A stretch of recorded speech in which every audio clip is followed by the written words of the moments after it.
A couple of weeks ago, I did a video about 9 things that I can do here in France that I can't do back in the United States. And somebody commented and suggested that I do a video about things I can do in the United States that I can't do here in France. And I thought it was a good idea, so that's what this video is all about. Thank you so much for joining me today. If you are already a subscriber, thank you. If you're new here, welcome.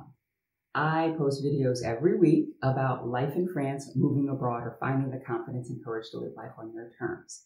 And if that appeals to you and you enjoy this content, please consider subscribing. I'm Patricia Brooks, and back in 2018, I left my project management job in Richmond, Virginia, and I moved to the south of France to explore and find myself. And I am doing exactly that. And as a part of leaving a country and moving to a new one, there are things that are different and that you have to adjust to. Today, I'm going to talk about 9 things that I can do in the United States that I can't do here in France. And many of them have to do with comfort and convenience. All right. The first one has to do with driving. Now, in the United States, when I get behind the wheel, I can feel at ease when I am driving down the road or maybe even in a city, right? I have gotten to a degree of comfort, and that has to do with a few things. One is that I got my driver's license at 17 in New Jersey. So by the time I moved to France, I had been driving in the United States for a very long time. And so that gave me a degree of comfort. But other things that allow me to drive with ease in the United States, and not so much in France, is that the roads in the United States are pretty wide. And so I can relax a little bit knowing that there's some leeway on either side of my car. In addition, people in France tend to drive faster, I find, and that kind of makes me feel a little bit more anxious. And there are a lot of roundabouts here, right? There's just a difference in driving. And so while I've been driving in France for about 3 years, maybe once a week, I have not gotten up to the level of confidence that I had in the United States. So driving and feeling at ease and even feeling free as I'm driving is something I can do in the United States, something that I can enjoy in the United States, and something I have not yet gotten to that point in France. Number 2 has to do with something that is on my list of things to do every time I return to the States. And that is I can go out and eat at a very good Mexican restaurant. Now, in my first couple of years here, I craved Mexican food, and it was not to be found here. I think that the French may have their version of Mexican food, but it's not Mexican food.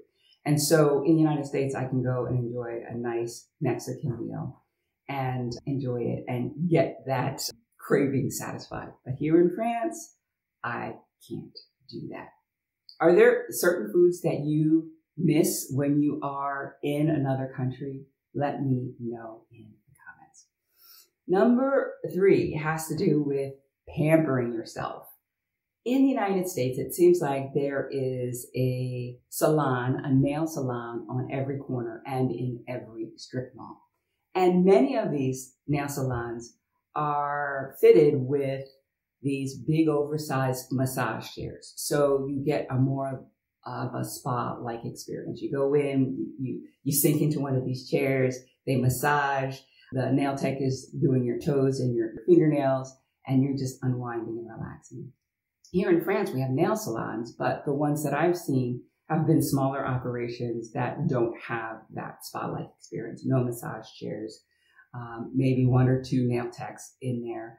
And I've seen a salon in the middle of a mall called the Nail Bar, and there are maybe 5 or 6 stools around this desk in the middle of the mall. And to me, that is not the kind of experience I want when I am giving myself some self-care and pampering myself. So that's something else I can do in the US, but can't do here in France.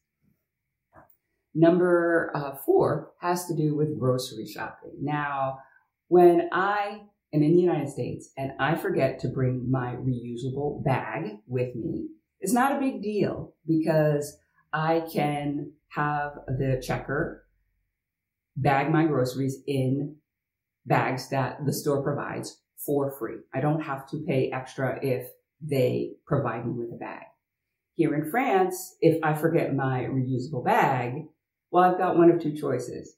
I can go home, or I've got three choices. I can go home and get my bag.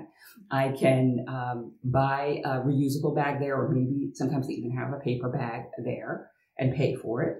Or I can, gather up my groceries in my arms and walk out of the store like this with it, as I've seen quite a few people do who have forgotten their bags and who have one too many reusable bags already, but at home, not where they are. All right. So that is something else that I can do in the United States. I can't do in France. I am not saying that it's a good thing. In fact, I think the United States uses way too many plastic bags, double and triple bagging, and that had been a pet peeve of mine. However, it's something I can do in the United States that I can't do in France. All right. Number 5 has to do with shopping as well. And this is the convenience of hours. I can go shopping all hours of the day and night in the United States for groceries.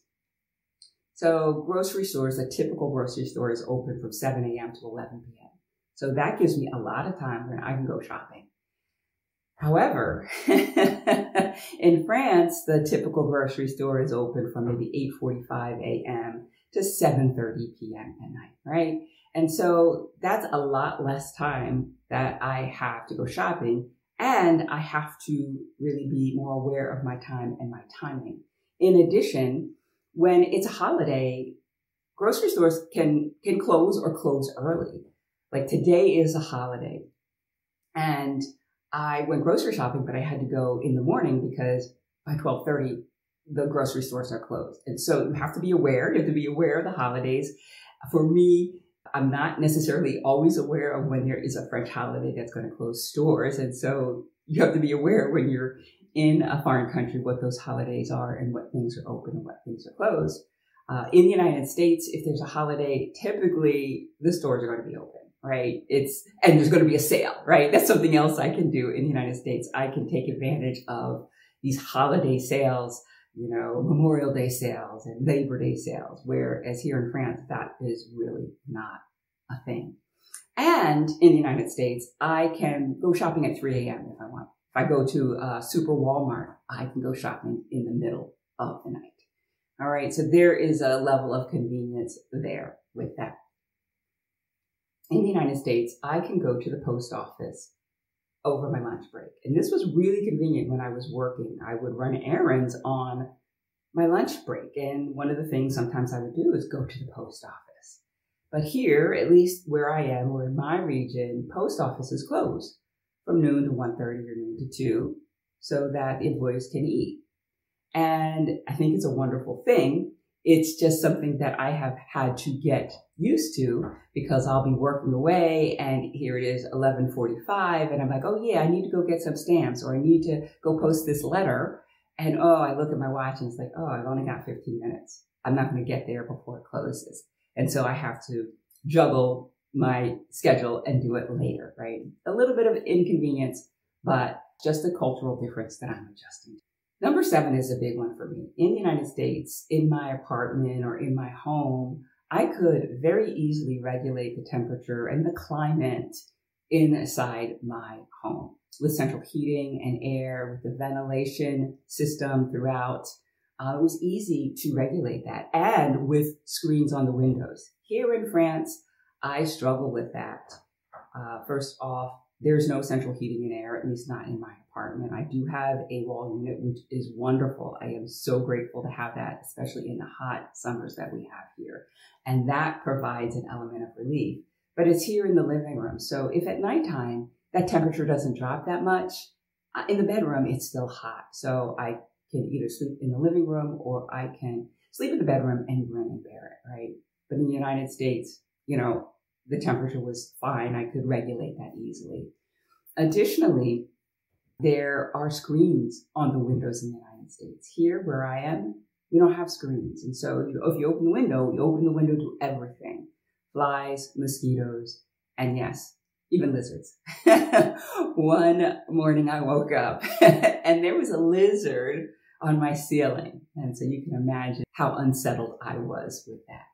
So, but in the United States, if it's a nice cool day and I want some fresh air, I open the windows and the air comes in, but the bugs and lizards stay out. I didn't have lizards in Richmond, but I guess in some places in the States, there are lizards. So that's one thing that is a big adjustment for me. When I do purchase a home or an apartment, I will look to have some of these things in there as much as possible.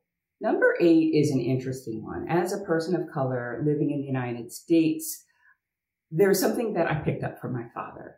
And that was when I was walking down the street and I was passing another person of color, I would nod or even say hello, right? And this is something that I dub the nod of solidarity, because in the United States, it can be an unfriendly place to people of color.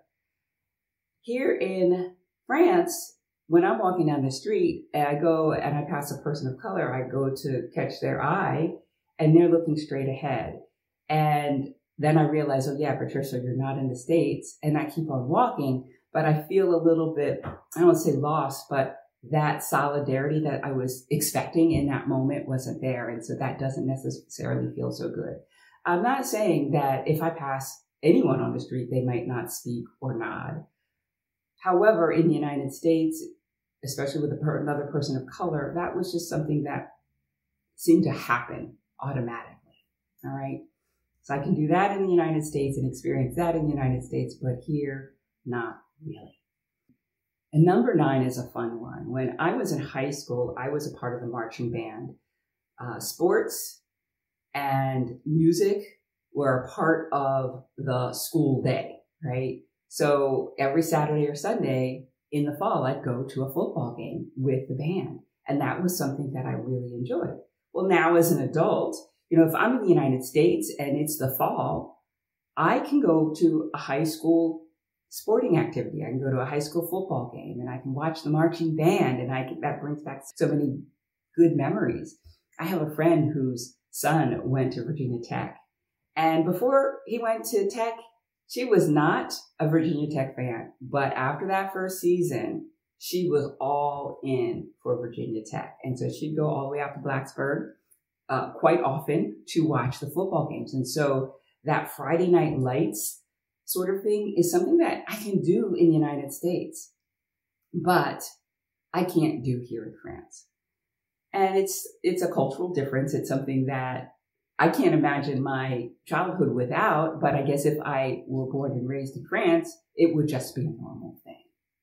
Of these 9 things, which one stood out to you most? Let me know in the comments. And if you have other things that you feel you can do in the United States, but you can't do in France or in a foreign country, comment below, because I'd love to see what's on your mind.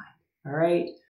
When you move abroad, you have to recognize that things are going to be different, that you may have to adjust. And that's a part of the whole experience of living abroad.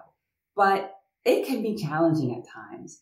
And to do it all on your own can be an incredibly overwhelming feeling. So if you are planning a move abroad and think that you would like help or support as you plan and prepare for your move abroad, I'd love to have a conversation to see what is on your mind, what you would like help with. And if I feel I can offer something to get you to your new country sooner and with more ease, then I can share what it is I have to offer. And if that sounds like something that feels good to you, feels right to you, then check out the link in the description where my calendar is, and you can schedule time for us to talk and sort some things out. Okay?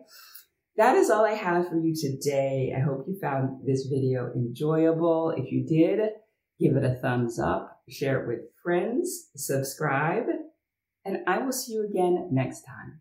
Bye for now.